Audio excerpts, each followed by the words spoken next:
সভাপতিত্ব করতেছেন মুফতি আতিকুর রহমান এবং প্রধান বক্তা হিসাবে আছেন মুফতি মোহাম্মদ ইব্রাহিম খলিল রহমানী।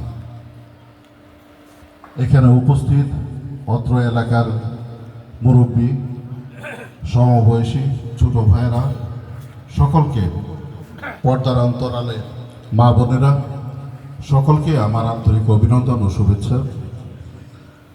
আসলে এটা তো আমার বাড়ি, এখানে যদি আপনারা আমাকে অতিথি বানায় দূরে ঠেলে দেন তাহলে আসলে ঠিক না। আমি নিজের বাড়িতে যদি অতিথি হয়ে যাই তাহলে আসলে এটা ঠিক না। আমি নিজের বাড়িতেই নিজের সন্তান, এই বাড়িতেই আমার জন্ম, এখানে আমার জন্ম, এই মাঠে আমি খেলাধুলা করেছি, এই মাঠ থেকেই আমার উত্থান, আজকে বেড়ে ওঠা।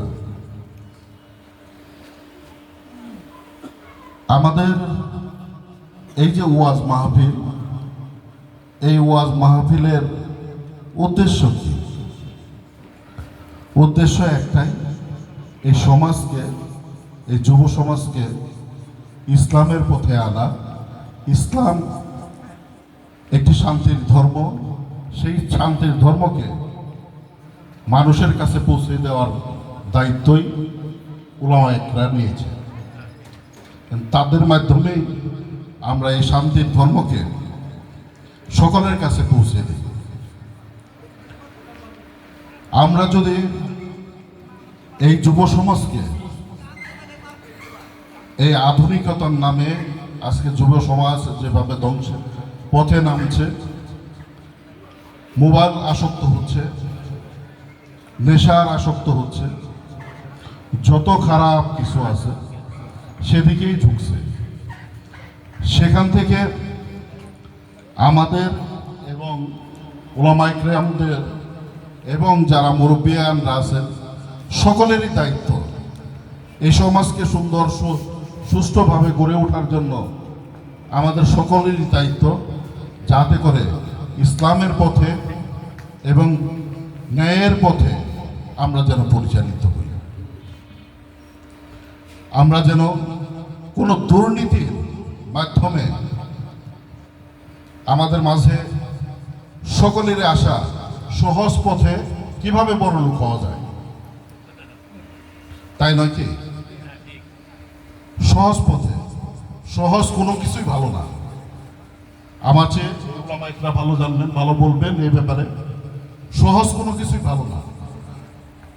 আমি মনে করি যে কোনো কিছুই যদি কিনা আপনি কঠিন পরিশ্রম করে সেটা উপার্জন করেন, আমার মনে হয় সেটার মধ্যে তৃপ্তি আছে এবং মহব্বত আছে।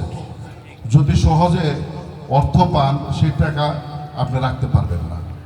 তখন জানেন যে আমার আসার এই টাকাটা আসতে যে কত কষ্ট, সেটা আপনি কোনোদিনই অনুভব করেন নাই। অতএব আপনি টাকাটাও রাখতে পারবেন না।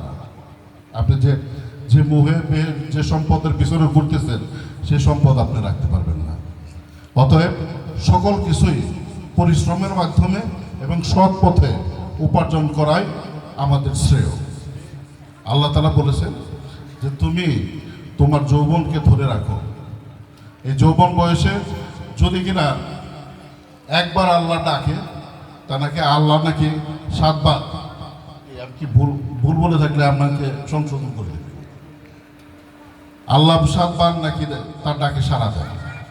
তো অতএব আমাদের এখনই সময় এই ইসলামের পথে আসা এবং সুসংগঠিত হওয়ার এখনই সময়।